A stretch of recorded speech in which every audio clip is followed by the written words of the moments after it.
អ្នកដឹងថាវត្តសម្រងក្នុងនេះគឺជាវត្តមួយដែលល្បីមែនទែនជាពិសេសសម្រាប់ភ្ញៀវអន្តរជាតិភ្ញៀវជនជាតិនៅពេលដែលគាត់មកដល់បាត់ដំបងគឺគាត់អាចរំលងឯវត្តសម្រងក្នុងហេតុផលដែលវត្តនេះជនជាតិគាត់ចូលចិត្តមកទស្សនាដោយសារតែ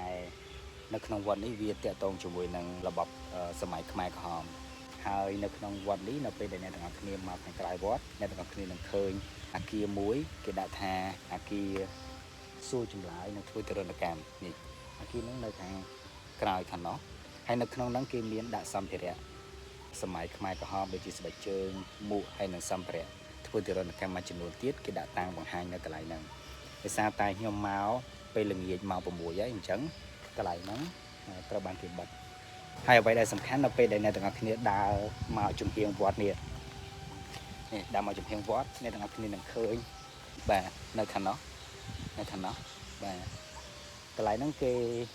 ដាក់រលាក្បាលដាក់ឆ្អឹងនៅកន្លែងហ្នឹងអញ្ចឹងហើយបានជាវត្តសម្រងក្នុងនេះល្បីមែនតើនៅពេលដែលជនជាតិគាត់មកក្នុងខេត្តបាត់ដំបងគាត់តែងតែ